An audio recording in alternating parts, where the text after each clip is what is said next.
Underrated, underrated, underrated success. Underrated, underrated, underrated success. Underrated, underrated,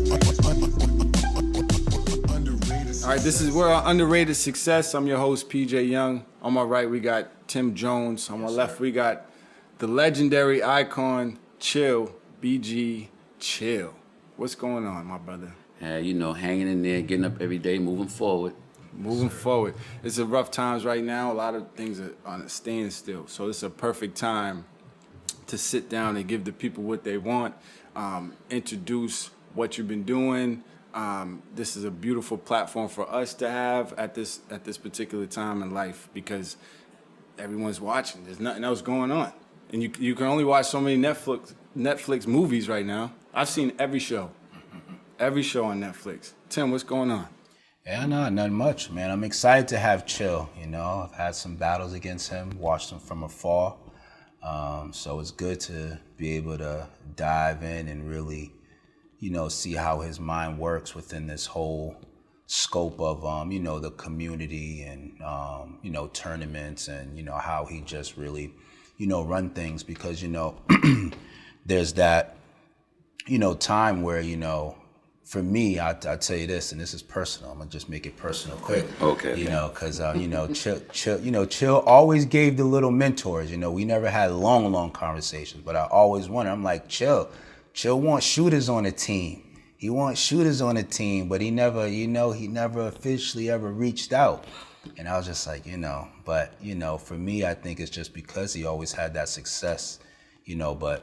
Me personally, I just always loved going against, his teams. Not many W's, but it was always a good time. So I'm very excited for this episode. Before we get to Chill real quick, I say, I don't remember him reaching out to anybody. Right. I feel like people, they'll say they come. Right. I'm about to ask P how you got over there, god dang it.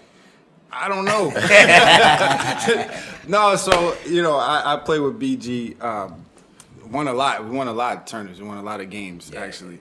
I remember one summer, I won like everything. Chill's probably still mad to me this day because we won everything one summer, and then the big tournament, the money tournament, I had a cruiser going. I thought it was one day. Right. I thought it was one day, right? So I remember I had the springy legs. I was dunking. I was still playing. So we won that whole day, and I told Chill, I'm like, hey, matter of fact, it was Marcos. I think it was Marcos in Shiz. I was like, you know what? I'm leaving. I'm not here tomorrow. They're like, what? You're not here tomorrow? It's like Jared was the only big. He was the only big. And I said, yeah, I'm leaving. He said, nah, man. I said, I'm going on a cruise. It's been booked for like, it's been booked. Chill ain't talking to me for like a good month. It was like a good month or two after that. I was like, oh, all of a sudden I'm not starting anymore. I'm coming off the bench. I'm like, oh, man. And people may not admit it, but at one point in time, I'm sure everybody wanted to play for BG. I did. I mean, you see the black and gold. You want to play. Like, I feel like I didn't know what it was about until I actually played. Right. Because when you play on there, it's like it's really a family, right? Right. So there's no other team in Boston that has what BG has. The gear, you get gear, you're held accountable, really. You know what I mean? Even though people think it's just jack up shots and do this, and that's one reason I was like, I don't want to play because I shoot the midi. Right. There's no midi in BG. Right. There's no midi. My midi, my midi game, the Pamela's midi. Grab the rebounds and put it back. That's right. And when I saw, I don't know if it's Cal or Big Cat, he had a layup. He went up, and we all know 3 points is more than 2. So he went up for a layup. And he kicked it out. And he got the rebound. I'm like, this dude can go right up. Yeah. He kicked it out to Huey. And Huey hit the 3. I remember the play. That was my first introduction. I'm like, damn, what was that about? But it's the team concept because it's not like I'm winning because I was playing overseas. So for me, I was individually I was already winning. But it's the team wins. The team wins the tournaments, and I feel like that's what a lot of people don't really understand. So what is that from a coach's standpoint, and what are you trying to build with BG? Well, BG is basically like, you know, I designed a system that a lot of people don't agree with, because everybody always says that 3-pointers is a low percentage shot. Right. But I know 3's more than 2. So if you want to focus, you should focus on getting more than less. Right. So put your hard work in to get the most out of it. And that's why I would never pick up players that couldn't shoot the 3 consistently. And honestly, and I'm a realist, people will say certain people will want to play, I won't let them play, they're better, this and that. But if you don't shoot that 3 ball the way I like you to shoot it, you can't play for my team. And it's a fact, because none for nothing, I got my kids, I love them to death. They can play.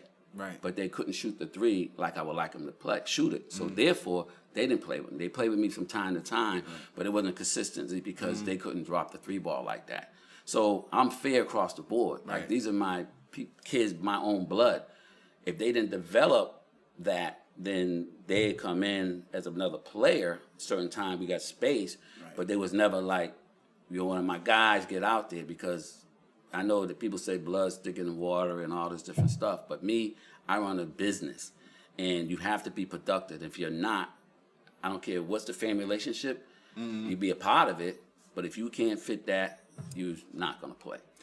So how did BG start? Like, what is who put the pebble down first for the foundation? Okay, so BG is funny how it basically started. So basically, BG ended up starting, I just used to play basketball. Like, you know, I was more or less like a street hustler, and I was in my early 20s, actually. And, you know, we used to play ball down Chinatown and that. And actually, the first league I ever played in was Al Brodsky had a league called the Curly League. That's Beans. Bean. Okay. Yeah, he had a league, the Curly, which was in JP. So a couple of guys to hang out with, hey, you know, let's stop playing the league, just playing pickup ball or whatever. So then, you know, we played at the Curly. So I had my own team, and we played at the Curly, and, you know, just playing regular pickup ball. But these guys been playing some college people, you know, different people. Bean always had his team back then, whatever. And, you know, we used to play up there, get smacked. But we was having fun. We didn't care. You know, we would get beat. You know what I mean? So did Bean have, because he the Titans is his team, Yeah, right? he always had the So Titans. he had the top players. Right, he had Bean always had the top players back then, because that's when I met Bean back then, you know, by being around. Because, like, some of the players he had, like Greg Wilson, I know them, we all kind of grew up together. Gary Bird, you know, different players that played for him that, you know, in my age, that we, you know, we grew up kind of together, but they played ball and I really didn't. I was just, you know, basically out chilling, whatever. So anyway, so we used to go there, and the Bean said, hey, you know, I got another league on the weekends, because it was during the week, down at down Washington Park, the Bailey League. And the Bailey League. So I says, all right, Bean, you know, I'll bring my guys down, so we come. And That was early, too. They had, like, the 9 o'clock slot. yeah, they had, like, 9, 10, 11 early on the weekend. So I would play there, and, you know, we get smacked. You know what I mean? Like, the Titans always beat us. You know, we didn't even care. It was like, yeah, you know, we almost won. You know, we having fun. Yeah. Shooting shots, just getting out there, kicking it, whatever, because, you know, we was on a whole different level. Right. And it went on from there. So then finally, you know, I had a small incident. I wasn't around no more. Actually, I was incarcerated. And because I used to go to the Y and play ball when I got out, being incarcerated in the 92, actually. And so, you know, I came back around the league and stuff, and, you know, seen Al and seen Rico, K-Pot. And, you know, hey, you know, you want to put the team back in, da-da-da-da. I said, yeah, I'll try that. But then I was like, you know, this is when the tournament started anyway. So then the tournament started. You know, I said, So what was that tournament? What was the first tournament that you, because you said that's when it started. well, my tournament. Yeah, okay. Because I was playing in the Bailey League, and, you know, after I was incarcerated, I came out, and, you know, I was linked up with Bean and Rico, and a couple of guys were still playing. And I said to him that, you know what, I want to do a tournament. Okay, yeah.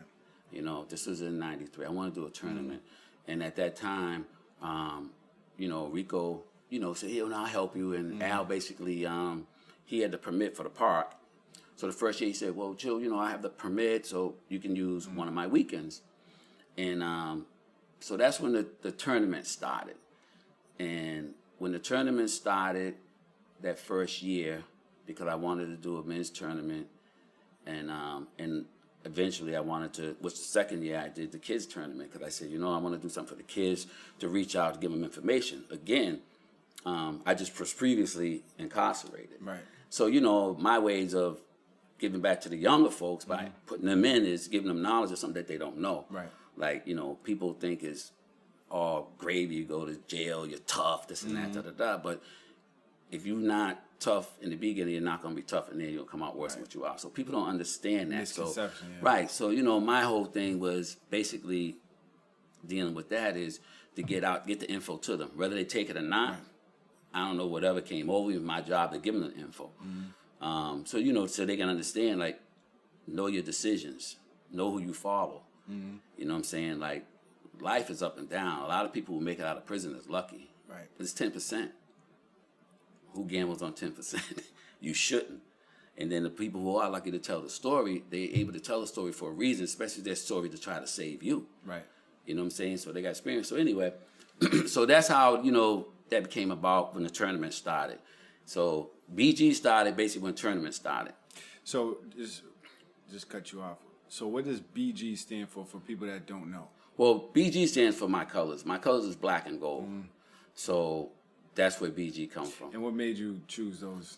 Okay, so originally my team was my friend Brian. So we started the first team. It was called Chill and Benny Task Force. And then but we wore black and gold because it was my colors. So as times went on, Benny was there, then Benny was gone. And, basically I had my own team. So I basically would pick different people or whatever, because we both played. Yeah. I played a lot of years too. A lot of people may don't know. I played when we was winning. I played in the beginning when we was losing. So he played like he be jacking it up too. Well, yeah, you know what they say. I mean, it has to start from somewhere. If the coach has a green light, everybody does. Hey, why you didn't shoot? Right. No, but I mean, honestly, even with, like you said, just we'll jump on that. Shooting to me is all about confidence. You know what I mean? Like, and the biggest confidence is, do your team believe in you? Do your coach believe in you? And if you playing for me, you ain't never heard me say, stop shooting, go get a layup, you do something different. I don't care. I don't care if you take 1,000 shots. You know what I'm saying? My thing is, I'll be more mad at you for not shooting, to pass up a shot, to probably have a turnover for no reason, and you're wide open. So, it's different. I have a different way of looking at that. And plus, you can shoot. I feel people are not going to shoot nowhere where they don't feel comfortable shooting. Like me, I probably shoot almost from half court. But I practice that. Yeah. And people can say, which they have. But then they now you got to know where he's at. Right. You know what I'm saying? Believe me, I'm not. And nobody's going to take a shot that I don't think they can make. Right. And everybody should have team support on that. The coach, the players, everybody. And just tell them, keep shooting, not do something different. And actually go rebound. That's what I'm going to say. Yeah. You know what I'm saying? But, so anyway, so it was Chill Benny. And then, B kind of like faded out. And I continued with the team. So I just went straight to BG because it was black and gold colors. Right. You know what I mean? And that's where I was in the 90s. It was BG. And, BG Task Force, right? Right. Yeah. And the reason why the Task Force came in, first it was just BG. And then the Task Force came in later on. And the reason why the Task Force came in was because of our history that we have started created. So when I say that, it's like we done seen other teams in Boston play other teams from out of state and get slaughtered and beat. And we come along and handle that. So it was like, it's a task force. So, that's what it came to. It was like, there's a problem? Call us. And our history itself, and for the people who do know and for the people who don't know, they can hear it today. But one thing about history, no matter how much a person try to put an eraser on it, it's always going to be there. It's going to come right back. Because you can't erase it. Right. It's unfortunate, but you can't. Just put that over it, but it's going to come back. Because when somebody have a conversation about it, it's got to come up. Right. And again, like I said, so that's where the task force came in at. And we've proven over and over again that we can handle any task. It's funny because I was watching a movie called School Days. You ever see School Days? It's with Lawrence Spike Lee. Fishburne, right? So, and they have the fraternity, Gamma, whatever Right. it is, right? So they come out. They're doing a pep rally. They come out. It's ice, ice, baby. Too cold. Ice, ice, baby. The black and gold. So I was like, oh, that's where Chill got it from. But it came out after that though. So, but it was just funny. I was just sitting there watching it. They had their little ice, ice, baby, black and gold. Well, But it was before that, It was after actually, Right. But that's where, that's where it came from. The BG, from the black and gold, and the task force came because we've handled tasks. Yeah. And like I said, it's on history, and regardless what people may say, I always tell people, when you're talking, a lot of people talk without doing their homework. Most people fail in homework. Yeah. It's because it's assignment you got to do yourself, and you figure you do it at leisure. It's not that serious. And that's when you lose all your information. Right. Because homework, a good journalist does their homework. That's Yeah. why they know everything about you. Right. But there are a lot of people not built like that. So that's how you pick your players. Well, Definitely. My players is picked according to personality, according to if they're a guard, they gotta be able to shoot. If they can't shoot, they're not playing. And I say to them all the time, it's no disrespect to your game. I'm not saying you don't have no game. You just don't fit my system. So if you don't fit my system, you're gonna feel awkward. Then you're gonna complain. You saying you don't fit the system, man? Well, see, it's a difference. Like with you take like Tim, me watching Tim play. Tim's a point guard that can shoot the ball. Right. But Tim will go to the hole too. He will, yeah. You see what I'm saying? So he'll go to the hole. He'll get focused on doing what he does, and there's nothing wrong with that. But see, me, would I want Tim as a point guard? No. Right. Reason why we want him as a point guard? Because he's a point guard for all-around player. Right. He's a point guard for a guy that's going to get layups first. I see that layup. He's not a point guard to find all the three guys. Right. And then say, oh, it's nothing there. I'm just going to pull it up.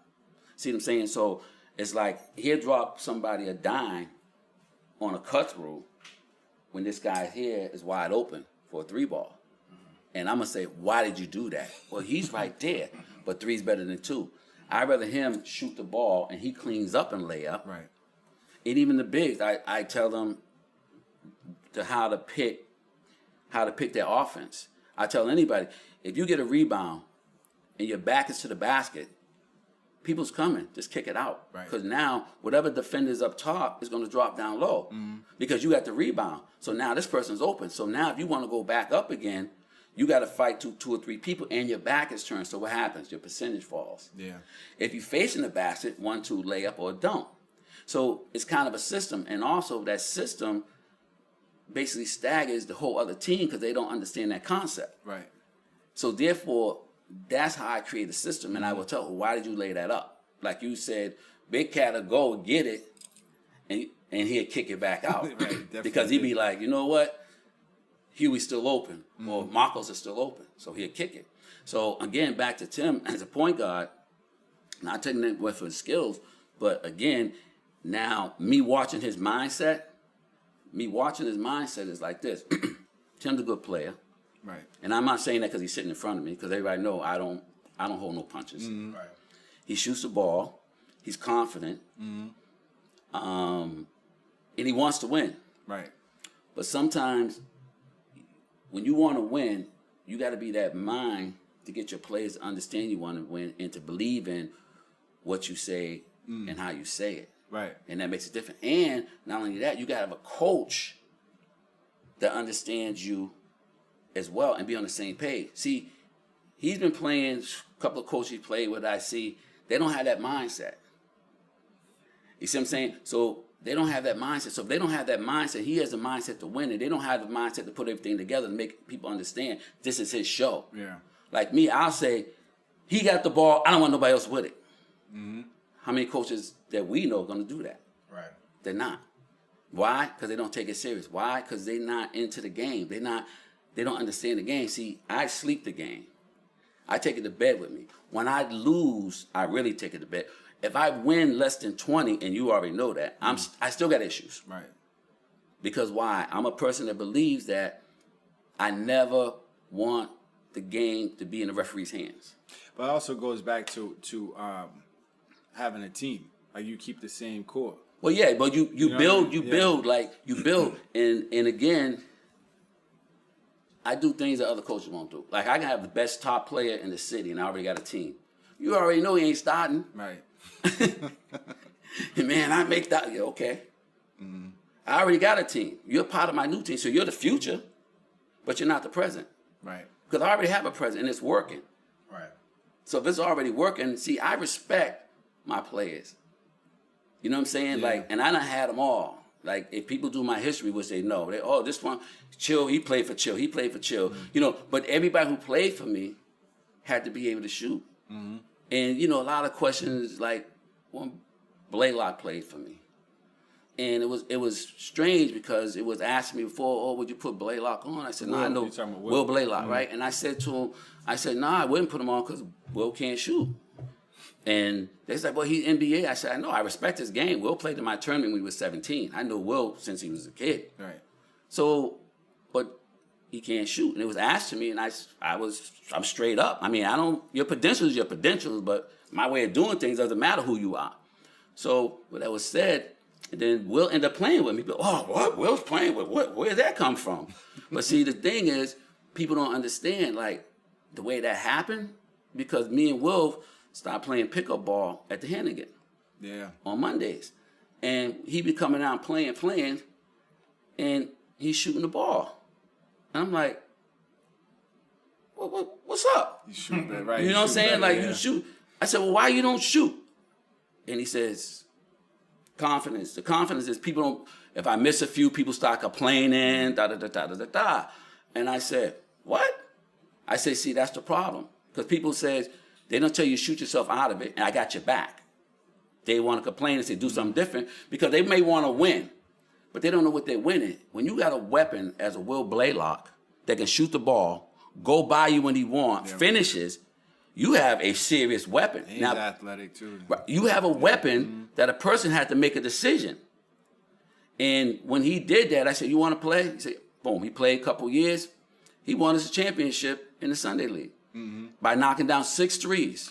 And he shoots better than what people think. Way better. Right. But see, like anybody else, if someone tells you, don't shoot, this and that, you kind of, now you want to, I don't want to make these dudes mad or da-da-da. So now you go away from your versatility. And I brought that back out of him. And believe me, at that time, people, they had to worry about him. Yeah. And I told Will, you don't shoot the ball, you're sitting on the bench. I don't care. He's a great point guard. Like he like to facilitate first. You know what I mean? So if he has a coach like you, telling him, putting the battery in his back, like, listen, you got the green light. You know, he made an NBA for a reason, you know? Oh, yeah. Right. Oh, yeah, he definitely, Yeah. I mean, like I said, he has it all, but just my floor mat to shoot. Right. But then he could all the time. And it's like people put in his head, don't. And I told him that was bad, but he proved it. Like when I'm playing with him, like, you better shoot it. Yeah. You know what I mean? And let somebody don't rebound. You already know how I'm going to say, well, sub. You don't want to rebound, sub. I don't care. You know what I mean? Because I was wide open. Okay, well, he was open too. And I'm going for the 3 ball. If you're not a person to shoot the 3, then you already know you're not going to get it. So how many years has BG been established? You said since 92? Well, since actually since 90 with was me, Chill Benny. Oh, right, yeah. You know what I'm saying? Since 90, that's when the whole thing started. Getting real serious about it probably was, I want to say 97. Yeah, around 90. No, around 96, 97. Because we won a championship in the Curly in 95. And then we started playing more at the Bailey. Then I think we won like 98, 99. Yes. So where do you think the I don't want to say hatred, because I'm sure people, the competitive to want to go against BG came from? Is it just winning over the years, or it just, I want to take them down, or is it just like, I want to be a part of it, but I can't? Well, I think to take us down. Right. You know what I mean? Like, because end of the day, it's like, you know, I don't think us winning, it was as bad as how we won. Right. You know what I mean? Yeah. Because it wasn't like we was a people that talk trash like me. I won't come. Y'all can't win. Da da da da da da da da. No, I didn't do that. Everybody ever watched me coach, and you know for a fact, you'd hardly ever see me smile. I'm always serious about what I'm doing. I'm never trying to clown the other team. Right. I just stay with what we do. I don't know other teams, but we're a team that has won by 100 points or better. Not put up 100 points, but have beaten teams by 100.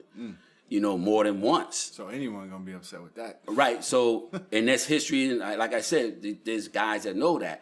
And the biggest thing that, you know, what everybody probably dislike about us is my plan every time I played a game was to stop the clock. So when I go into the game, it's always about winning by 20. See, losing was an option. If I won by less than 20, that's a loss to me. I got to figure it out. Because it's nothing for nothing.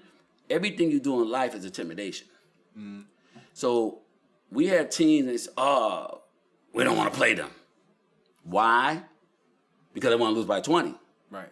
So now when we go in, if we have a bad game, we're already going to win. Because the team don't want to be there because they want to lose by 20 or better. So, you know, it's like life. You create an atmosphere of intimidation. But you ain't doing it by bullying, fighting. It's not. You just putting the ball up and not talking trash. And the people I feel bad for the most out of all that is the referees. Because they get blamed for our wins. 38 minutes? 38 minutes. That was a... Got that on our collar. 38 minutes. What's that mean? That means that's all the time we play. Games are 40 minutes, and we play 38 because we always stop the clock. It stops if you up 20 or more, it stops The last 2 minutes. and basically, and honestly, that came out years ago with Rico because of us. Like, man, that's got to stop. And he always said, I'm going to put that clock stopper team on you, and so on and so on. So, and everybody that we ever played against know that. Like, our Jackets, when we win, say 38 minutes, only because people start talking trash to me. So therefore, you say something to me, I got to say something back. And, you know, our Jackets says 38 minutes. We only played 38 minutes. We're the clock stoppers. And people would see that, they got to accept that. You know what I'm saying? But again, it's because that's the reason why. It's how we win. 2 or 3 points is anybody's game. But the majority of them is 20. Right. You know what I mean? Like, it was to the point of... It was crazy. I don't know if you was playing at that time, but, you know, at one point it was like the referee fee, because referee fee had to be paid. $5 fee. Right, and I didn't pay referee fee. Yeah. Team players play it. So me and Sean Brown, because at that time he was coaching, and Jimmy was a part of the organization at that time, and we brought into guys went by 30. There's no referee fee. Right. And I think you might have been around there. Yeah. And we literally almost paid referee fee for the whole year. And, you know, it was like, oh, man. So we moved up to 40. So, I mean, really. You got to move it up. Yo, we moved it up to 40. And it didn't change. So it went to the point of, it's crazy. Like, yo, that's all over with. You brought up, you said 2 different things. One that I want to hop on because I feel like it's a misconception, or it could be back in the day. So you said players pay their ref fee, but you hear people saying, "Oh, chill, pay." All right, players. Yeah, all right. So here we go with that. And you know, it's funny you said that, and people do say that, and tell the people. Some people think that before they get there. Yeah. Like, I'm this person. I love the game of basketball. I love to win. But winning ain't good if you're paying. Now, I'm going to pay, you're the best player. I'm going to pay you and hope I win because there ain't no guarantee. Right. You know what I mean? So I help and pay for kids. Now, I done had college kids that when they first came, they couldn't play, like Kareem Porter, Jakar, Rob Roberts, Lonnie Harrell. You know Lonnie. Yep. Lonnie Harrell. These guys were all at Northeastern. Right. And they kind of sought me out. And, I helped them. They was kids. They're in college. Right. So you're playing ball and probably shouldn't have been playing with me. You know what I mean? Like you in the park, we playing, so on and so on. But as people, when you're grown, you have a job, you have responsibilities. And this is part of your responsibility. Like in Rico Sunday League, Rico charged $120 a man. Right. All right. So my thing is, since it's my team, and if I was with Sean or whoever at the time, we doing this together, we would pay half your entry fee because it's my team. Right. So I would say, all right, well, we need $60, and you'll pay your 60, and we pay the other one because it's our team. But referee fee, we don't pay. Right. Because you the one shooting the ball, not us. You know what I'm saying? And that's how it went. And anybody who's played for me would never even say that Chill paid me to play or Chill paid for me. And the ones that you would think that'd be like, I know he ain't playing. Yeah, because you figure that because he done play with other people and didn't play because that person didn't lay down the ground rules. You see what I'm saying? Like, I'm going to feel like this. I want to invest my time and some of my money. I'm not investing all my time and all my money to hope to win. That's a bad gamble. And a lot of teams do it. And I've done calculation in different leagues and stuff and say, hey, you've been playing this league for 20 years. You pay for everybody. Wow, you done gave up $40,000. Right. And you ain't even got a jacket. So what brings me to my next question. As far as you used to coach at Brighton, right? Mm-hmm. And a former player was a coach as well. So how did with Huey? He coached that. So playing, what I saw on the sideline, what I liked on the sideline is the unity. So in high school basketball here, I felt like you guys were all unified. Orange tie, button up, khakis, shoes, everything was unified. And it goes to just like BG. Everyone Exactly. So when I saw Huey coaching and I saw you coaching, how did that feel to coach with a former player? Okay, so the way that went is when Huey first got the job at Brighton, it was him and Marcos. And So Marcos started coaching. Marcos with him? was Oh, I coaching didn't when know he that. first started. Marcos coached with Huey at Brighton. They both got the job. And they said, oh, I got the head coach job at Brighton, blah, blah, blah. And, they my guys. So, they played for me, whatever. So it started off that, I'll come around, help out a little bit, whatever, with the time. And plus, I went to Brighton. I played at Brighton. And I graduated from Brighton High School. And I played there when I was in the 12th grade. And so, Brighton never won anything. They always lost. They had like a history of just losing. And at that time when I played, I didn't care. I mean, I was just playing. You know what I'm saying? play, Like yeah. I was just there. I made the team. I played. Actually, I was a senior. I came from JP. No, I was JP in 10th. I was there 11 and 12. I said I'll try for the team, have something to do, get out of my house. And I made the team, but I ended up playing junior varsity. And so, they always lost, whatever. So when that came up, I said, okay, I'll come and see. So as time went on, I ended up becoming more involved. Right. And the reason why I became more involved was because, like you said, the guys played for me. So if you play for me and you understand how I do certain things, now I was able to bring that knowledge, the same thing to the table that put in with his regular coaching. Like Huey coached a long time with Jack O'Brien, and they had great success at Charlestown. Right. And this is his first opportunity as head coach, and at the time he happened to be playing for me. So, Jack wasn't able to coach at that particular time. So, and Jack's his mentor about a lot of things because Jack has a lot of experience, how to win championship. Right. He has love for the kids and everything. I met Jack, I know Jack. A lot of people say different things about him because they don't know him. Like they say things about me, they don't He had know. a good program over there in Charlestown. Right. You know what I'm saying? Very successful. Absolutely. And cared about the kids. Kids went on to play overseas, college degrees and things of that matter. So, people have their hate, but they're entitled to it. That's what makes the world go around.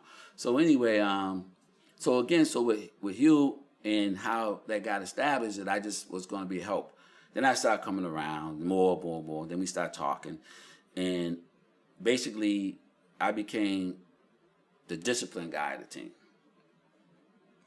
In High school. high school, what the kids do, what they do, determine if they play, if they don't play. And also, Huey, like, kind of keep him under control. You know what I'm saying? Because he's hypo. Right. You know, he's a coach, he's excited. But, you know, like I told him, life itself is all about psychology. Yeah. And it goes from this high to this high. You know, you got to be a psychologist in the game of life, totally, if you're trying to be successful. And it goes with referees. You know, like, it goes for administration. It goes from what do you call it? Well, the administration of the school, different things like that. And players. Like, I showed Huey, I said, we can get these kids to do things that their parents can't get them to do. Oh, absolutely. Because we hold this, the ball. Everybody want to play. They want to play. Right. And we basically have disciplined kids at their home because we got the ball. The kids act up, the parents call us, boom, boom, boom, they're going to do this, your mother said this, you're not playing. Well, you also have academics. You Oh, can hold them accountable. but that all goes together. Yeah, it keeps oh them yeah, I straight, mean, yeah. our, with the last championship we won, everybody had nobody fails off. I mean, we have had people, but the last championship team, everybody was a 3.0. That was a good team too. You know, I watched the game. Yeah. it was like, and another thing we developed that I, basically indicated and brought upon is we got to play everybody. It's like BG. I don't pick up people that can't play. I don't pick up people just because. I don't pick up people to fill a slot. If they can make the team, we got to find time for them. If we got 12 people, we got to find time for 12 people because everybody can bring something to the table. So when we played, everybody played, but we made sure everybody's good at what they do. Right. So therefore, our team at times was so good that our starters were still on the bench. We done put people in the game at crunch time that ain't even a starter, 2 and 3 people, because everybody do what they're supposed to do, and we allow them to play, not to let them play when we're up 30, or not to let them play when we're down 30. They played crunch time, regardless. Always be ready. And what I noticed is that even the Diamond Ring tournament is staffed by family. Correct. So just talk a little bit about that in the tournament, why you picked that date for the tournament. It's usually it Right. really kicks off the summer. Right. Tournaments. Just talk a little bit about So the family. Right. The portion. tournament, like I said, when I first started, it was something I wanted to do for the kids, and the adults had my own tournament, and we moved right to that. And the first tournament I did, how it became the Diamond Ring tournament, because it's just my tournament. How many you got over there? Yeah, I mean, it's I think it's 20 something. 1, 2, 3, 4, 5, 6, 7, 8, 9. So you just had to count them. If 22. one was missing, you wouldn't even know. No, I wouldn't. I know the box ain't filled though, and they're still missing like 3 of them ain't even here. The 25th and I think the 20th. I tell you what, I said, you know what? Which one you got? One of these? I do have one of those. So I don't know which one it is, I'm but not sure which one it is. yeah, either, but I they got come. one. They came a long way. You know what I mean? Like they started off. This tournament actually started with a satin jacket. I have that too. What made you want to go Diamond Ring? I'm gonna tell you why. So the Diamond Ring came up because even in 1993, I was still chill. Yeah. Before I was Black and Gold, I was chill forever. I was chill in the 80s. I was chill. I had this thing, chill will, whatever. Doing what I do, cars, houses, everything, whatever. So you did a tournament. So I did a tournament. The first tournament I did, Eric won with the Bailey crew, Roscoe and all these guys. And actually, Eric helped start the tournament by winning, and he also helped me change the rules of the tournament too. That he's like he's part of my teaching, Right. because he's the beginning. Everything in the beginning is lessons. So we came to the Diamond Ring tournament because the first tournament when Roscoe and they all won, I gave out satin jackets. That tournament was like $100. Right. And I had like 10 teams, and I gave out the satin jackets. So guys get the jackets, they put them on, and the sleeves are up here.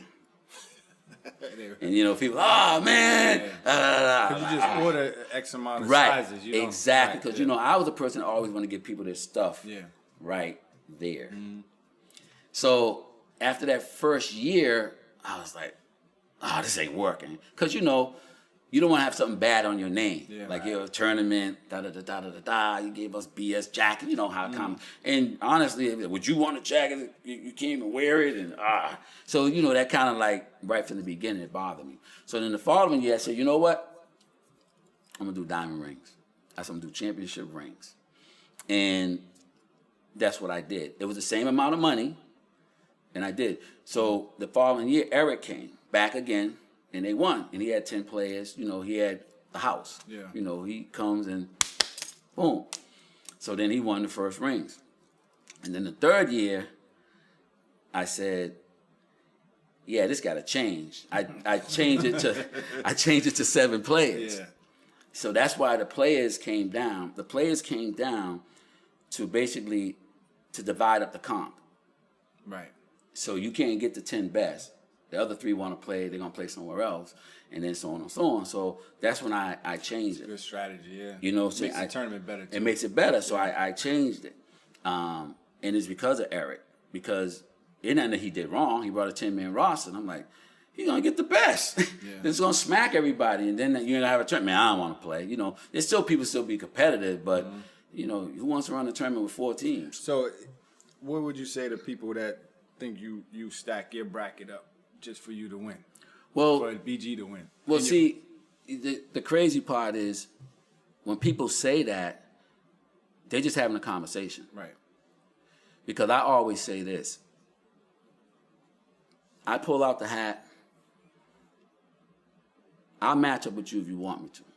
If you think that I'm ducking you, I'm going to beat you first and send you home. See, my attitude is this. I always want to play the best. Right. Because I don't want to creep through and lose on the end. I'd rather lose early and go home. I don't want to have the heartache at the end. You know what I'm saying? I mean, losing early isn't as bad as losing the chip. I don't see people cry in their second game, but I see people cry in the chip. Right.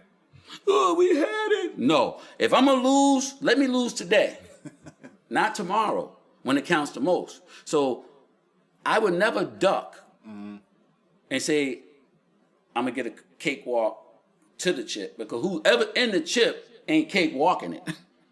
You know what I'm saying? You ain't going to see the worst team in the chip unless the other team just didn't make it and the players died and say, well, you forfeited. Wow, really? We didn't have a chance, and they're going to get smoked, but it doesn't happen.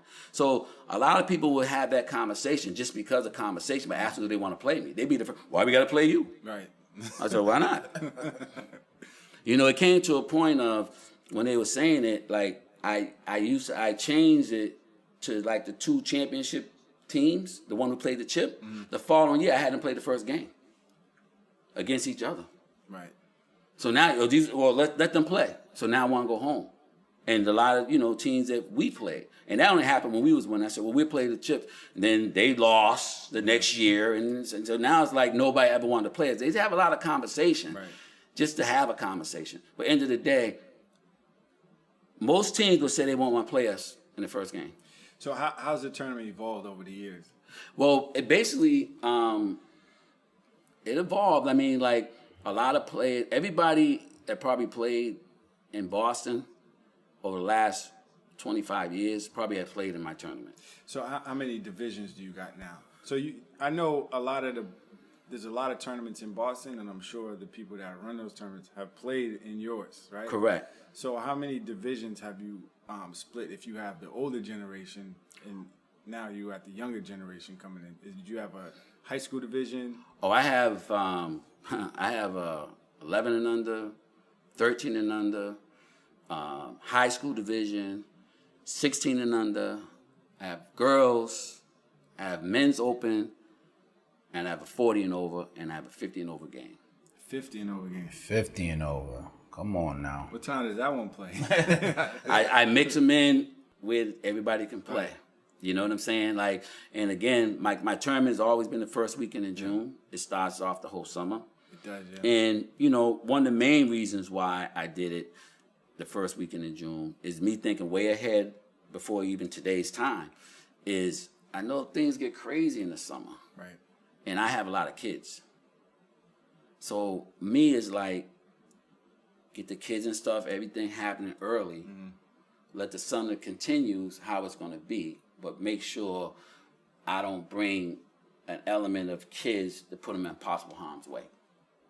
So I start early, the first weekend, the summer's just cracking. Whoever's heat and blood is going ain't going yet because the summer's just starting. And I get them kids in and I get them out safety. Yeah. So who do you think your tournament's comparison to? You think there's no one that's on that same level, or is it just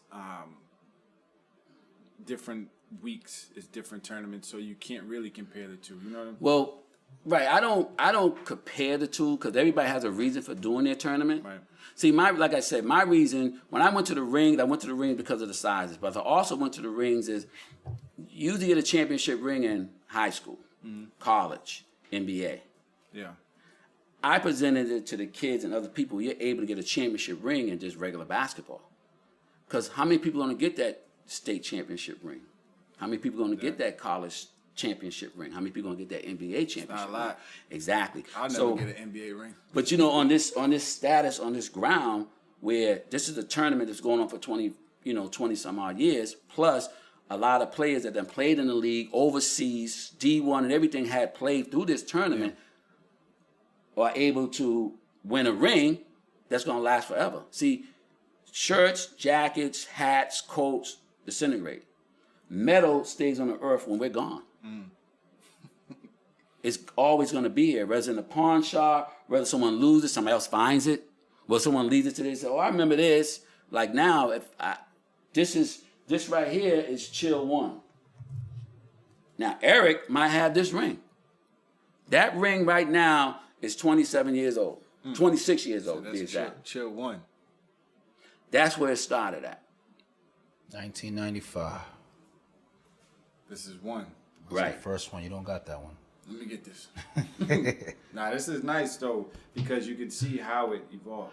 Exactly. Because that one looked like a Patriots ring right there. As time went on, you grow. And Let me see this one. That the one in the front. The biggest This one? Yeah, Patriot one.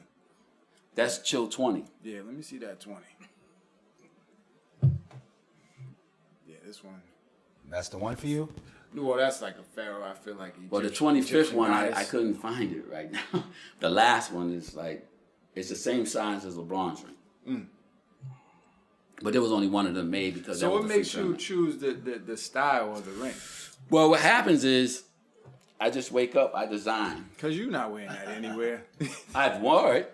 Well, I've When seen I'm you wear Miami. each. You said in Miami? Yeah, well, you go out, Right. you're like, hey, when you play? Yeah, It's an eye catcher. You know what I'm saying? where you play it's at? a conversation piece. You know what I'm saying? As they grow, You know Chill they put on. become Stop it. conversation pieces. You know what I'm saying? Right. I tell you what, this is the tournament I felt like I had to win in that. You know, And a lot of people Yeah. was chasing the tournament because it is a ring. Mm-hmm. Now, things happen, like, again, because it's Chill, like a couple years ago, certain people boycotted my tournament. boycotted. Right. Now, my tournament, to me, is ran correctly. There's Why no- would they boycott your tournament? And the reason why, again, it comes from me winning. So I win here, and our Chill wins his tournaments. Okay, out of the years I had it, 27 years, I won 10, but I didn't win 10. Mixed here, but one. See, he's all the champions who won is right here over the 25 years. Foster got like about 5.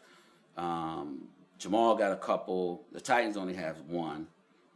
But it's like I win, so it's like we're not gonna play in Chill's tournament. Yeah. It was a boycott. Like, okay, but I still ended up with new teams, Right. and these are the original teams. And I'm like, well, why? Because I win and in the referees, blah blah blah, and I'm like, okay. I heard people say that, but these are the same referees as at Rico's League and other places, and guess what I do there? I win too. So why don't you boycott Rico's League? So I'm looking at the shirt. You have 3 figures up here. Who are these? Well, this is Rico. Rico's the main person that helped me start my tournament. Okay. And Ronald's my cousin who's been cooking for 20-something years. And myself who orchestrate, put everything together. And that's like the beginning. Because Ronald was there, me and Rico, and we didn't even have the kids because my kids was little. Yeah. When they started. I mean, they was all kids.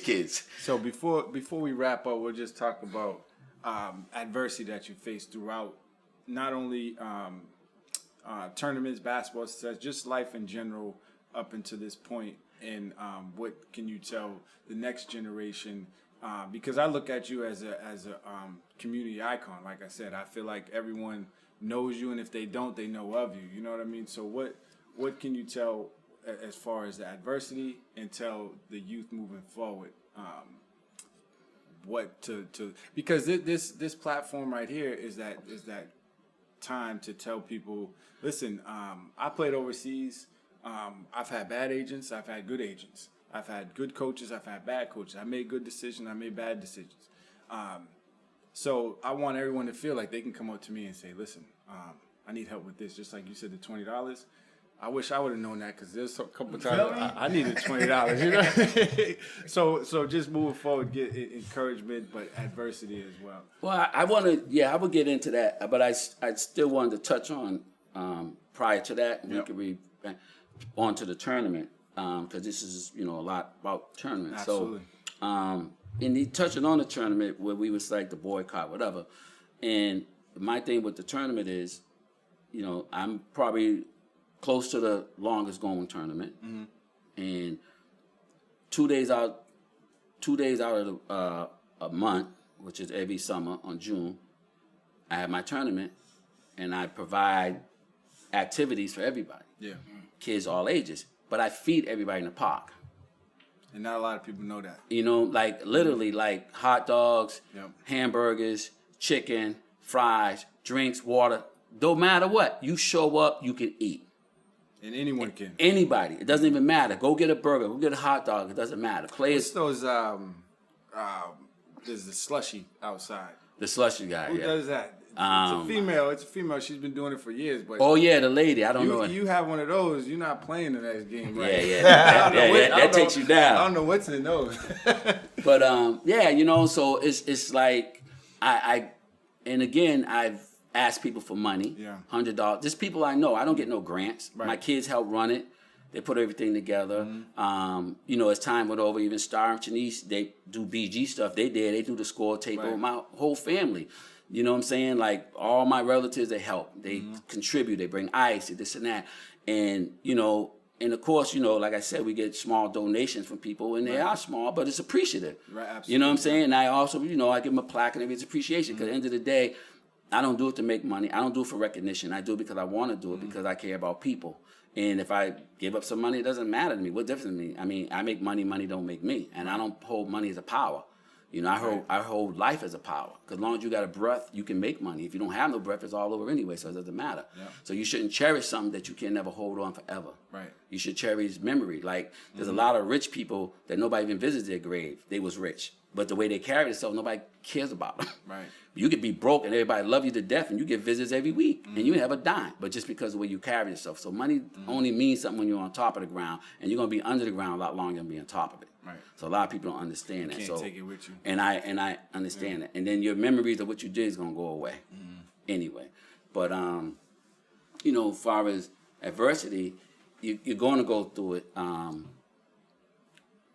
It's like whenever you're climbing a ladder and you take a step, there's always more people not on the ladder. Right. And each step you take, you're going to find hands always close to your ankles, because they want to pull you back. There's nobody pushing you up.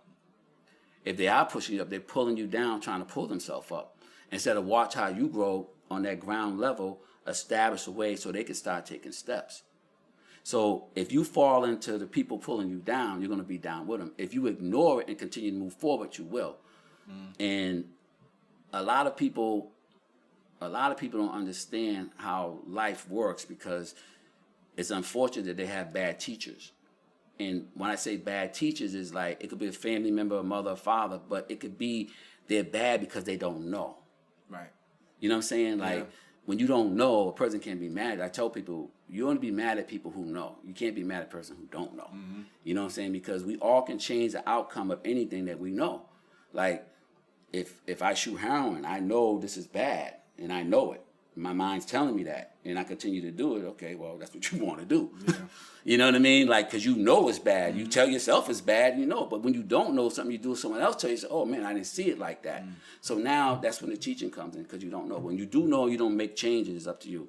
But, you know, to let everybody know, there's, you know, as long as you're trying to get to the top or anywhere on a ladder, there's going to be people that don't want you to get there. You know what I'm saying? And a lot of it because they're not motivated themselves. Right. And they always say the old saying is lonely at the top. There's always crowd at the bottom. Because nobody, you know, they don't want to climb. And then when you climb, there's always bad stuff. Like, you know me or know of me. You know me a little bit more. I know your dad. And, you know, just throughout life, there's all type of bad stories about me. Right. You know what I'm saying? But who would know? Only person to come and sit down would know. Right. And talk, because everybody else is going to assume. Because half the people that know me don't even know me. Right. And I didn't experience that. I heard people talking about me to me. Oh, really? Oh, really? You know, and somebody was with me. I said, you don't even know who I am, but he's talking about me to me. Yes, my man. Really? You know what I'm saying? So when you have self-experiences yourself, this ain't no fantasy. You know what I mean? Like, right. Wow. You know what I mean? But, you know, I tell people all the time, like, you know, from being incarcerated, for being a criminal at one point in time, is not the way to go. Because if I knew what I end up learning in my 20s, I would never done anything wrong. Right. Because one thing we have is time. And when you use your time accordingly, you can get to where you want to go. Why rush? They always say, if I was to walk down the street from this corner to that corner, I have a better chance of making it there walking than I do running. Right. Because I could run and trip and break my neck. But if I walk, it's a pace. So how many people done ran to that end of that street and didn't make it? You see people speed. Next thing you know, they pulled over. And what you doing? Wow. You're going right by them. And street hustle that's what it is. They think they're rushing to get to where they're going, but they're not. They got too many odds against them. Street hustle is life, being killed, going to prison, or someone taking something from you. These are all life jeopardy type situations to really get nowhere. Right. And a lot of people don't do that. Like, you can work 2 jobs. Why not work 16 hours a day and you're young, you ain't got nothing else to do. Right. Then you build your future so you can retire. You know what I'm saying? Like, people have me as criminal forever, but nobody go to the registry of deeds. Right. You go down to the registry of deeds. Man, he owns this? What the what the hell? Yeah. You know what I'm saying? That goes back to doing your homework. Right. I'm not doing no homework. He's doing negative stuff. Instead of you go down and you talk to certain people, Lord, Willie, chill, man. But don't even know that you do this for the community, as far as anyone can eat. Anybody. Anyone comes down. And another thing I don't do where a lot of people don't understand and see, because people get the concept of things wrong, the way I see it. People always say, and this is only my opinion, you got to give back to your community. And people use that term wrongly to me. And I say, what's considered give back? Right. I say, I'm in the shop and I'm painting cars. I'm sucking in these fumes that's going to kill me one day if I continue. Because you bring your car to me to fix, and I'm killing myself to make this money to fix your car, I should give back to you? And we're in an exchange program? Yeah. Exchange is not give back. Give back is from the heart. That's what give back is, because I want to, not because I owe, because I want to. And when people say that, I say, and I had conversation, don't use me as, well, you should give back. I said, I never took nothing to give back. If I give from the heart. And people say, like, I would say a person said, well, this person sells drugs, this and that. Yeah, he should give back because he's taking from the community. Tell him that. That's a fact. Yo, dog, I mean, you doing your 1-2, but dog, you should do this because you eating off of us on some illegal stuff. Because of you, my TV got stolen. You should at least pay for the kids' team. You know what I'm saying? They stole my team to buy the crack from you, my TV. You know, right now, can you give us a couple of dollars so we can run the league? All right, dog, you got that. But if I'm killing myself, sucking in fumes, and I might die in a respirator, you should give back. Whoa, hold up.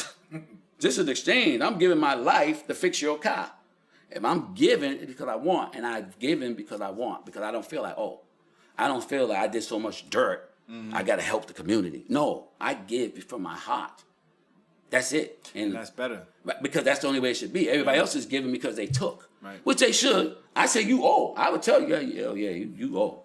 You know, you ain't going to be able to fix everything you did, but at least somewhere along the line, you might can help the future. But the only way to help the future is throw away your criminal elements and teach the kids new stuff. Tell them who you used to be and tell them who you became. And tell them how you became it. See, some people go through crazy times to change. I didn't have crazy times. I just woke up and said, this ain't logical. Let's fix this. You don't want to do that no more. Right now, it's about helping people. Because me, I'm all set. I could care less what anybody say. My kids is grown. But I think about other people's kids who don't have the same opportunity. So I keep a straight line no matter what because of other kids. Because I don't want to say, yo, you heard what happened to Coach Chill? No. Because Coach Chill's always telling you the right things to do. Right. So I don't want to be like, oh, he bought a TV off such and Chill got rid. I bought a TV I didn't need. Look at all these kids' life I destroyed. I don't have to be concerned because I'm me and I'm grown and my kids are grown. But me, when you're trying to help other people, your image is important because you want to save as many as you can. So by me, certain things I won't do because of that, and it's not a good thing to do anyway. You know what I mean? So that's the thing where a lot of people don't kind of like promote. And my tournament gives me this circle to teach kids and adults. Because I had a whole team cheat in my tournament for them rings. How they cheat? Because they were overage. Oh. And the coach allows it. See, this goes with coaches Want them rings that bad? not teaching these kids. And I had a meeting with the kids. This was Chill 25. And Chill 25 was a totally free tournament because the men pay and the kids never paid. Right. You know, and the last 2 years I had the kids pay because there's too much cheating.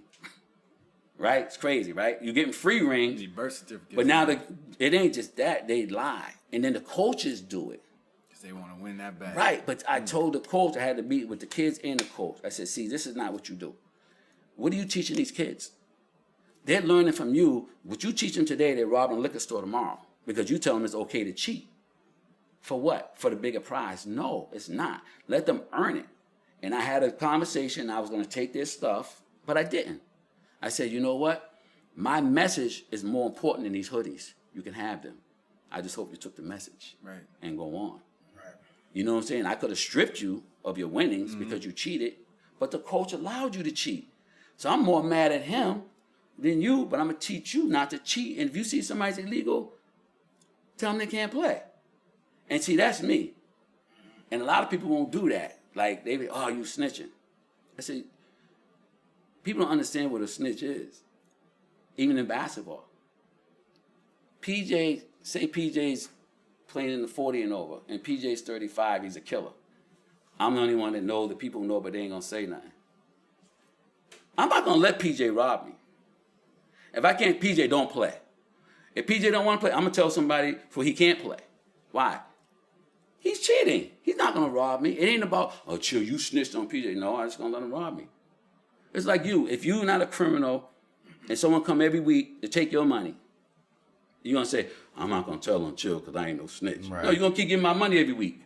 Or you're going to do something to me or you're going to tell somebody, right? Right. Does that make you a snitch or that make you protecting yourself? No, you're protecting yourself. All right. A snitch is somebody that does a joint venture. You do two things together, you do two things together, you get caught and you sell on somebody else. That's a snitch. Right. Period. Plain and simple. You know what I'm saying? That's what it is. And if you're a criminal and you see another criminal do something and you tell on that criminal, you're a snitch. The only way you can tell on that criminal is one way. If you're a drug dealer and he's a murderer, and I seen him kill him, you got to go to a police station. Here go my key of coke. I no longer want to be a criminal. He killed him. So now you done gave away all your street credentials. Because you are no longer your L7. So your job is to report what you see. And you gave up all your criminal, like, here go my key. Give me my time. He shot him in the head. Who can say something about that? You did what you did as a citizen. And that's the problem. That's why we got so many problems, because the citizens don't do their job. The citizen said, I'm not a snitch. You're never characterized as a snitch because you're not a criminal. Right. When I was a kid, a person couldn't sell a joint of weed without this. A roll-up piece of paper. Today, a person can walk up and shoot you in the head and go home. Yeah. I mean, the city, well, I ain't no snitch. I didn't see nothing. You get caught for, he sold a joint of weed. But today, people won't say, no, I ain't no snitch. They don't understand the rules. And I can say the rules. Why? Because I was a criminal. I know the rules. So people who don't know the rules, they got a different mindset. So again, I'm going to tell all the younger viewers and older viewers, do the right thing. Do what you're supposed to do. Understand the law. Stay away from crime. And that's coming from an ex-criminal. I mean, like, once again, I'm not, you know what I'm saying? And because it ain't worth it. I was lucky. I'm one of the 10%. But I'm one of the 10% for a reason. And I think I'm one of the 10% to increase people not to be part of the 10%. You know what I'm saying? I don't want you to be a 10% that can make it. I just want you to make it. I don't want you to throw the dice, in that area. Just work hard every day, take care of your family, stay out of harm's way. Me, I always stayed in one state of mind all the time. I never drink, never smoke, cigarettes, drugs, or nothing. I mean, I always stay focused. Because I always think if you one state of mind, you can always reach your goals. You know what I'm saying? Some people can do two, but a lot of people can't. So I'm going to look at the majority and say, I don't want to be that person that couldn't. So let me just do this, and I know I'll be good. So, but again. Yeah, I appreciate that. That's gems right there. Yeah. You got enough gems to fill it. The rest of that's missing in there. But before we wrap it up, I just want to, you about the wins real quick. I know we spoke about how many wins total do you have? Well, total championships. See, wins. We'll say championships. Yeah, because wins is wins is wins. I mean, people usually count wins. I can't count wins. I just count chips. And the reason why I count chips is because, to my knowledge, once again, and mine is, like I said, mine is history proven, black and white. Proven. As a coach and a player, I have over 100 championships. Not 100 wins, 100 championships. That's proven. Like I said, if people go about history and start asking about tournaments, they're going to come, well, chill one. Leagues, between leagues and tournaments, I've won that. And, like I said, I have, great players. I had great players, strong leaders, Sean Brown, Marcos, Jimmy, Fuzz, Jarrett's my big man, go everywhere, PJ Self, Huey, you know what I'm saying? Like, we have a straight family, and they became family. Like, I have I do a 10-year anniversary for players. Like Rob Hinton now, he's at 10 years. Jarrett, 10 years straight BG. Like, that's loyalty. Rob Hinton's at 10 years.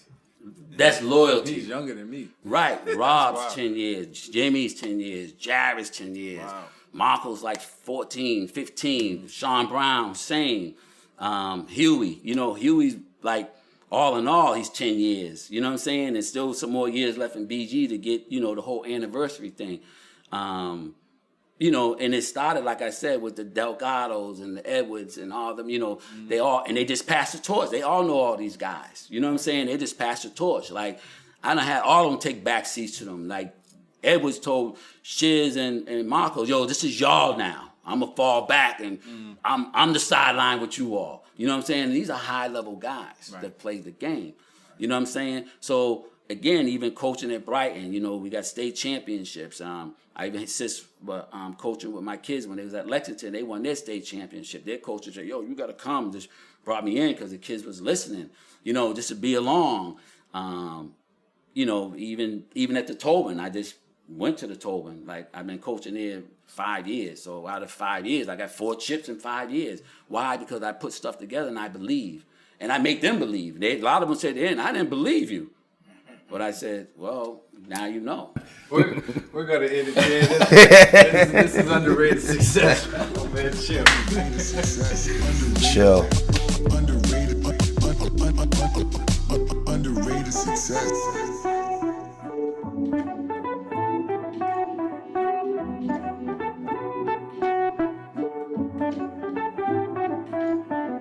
Underrated success.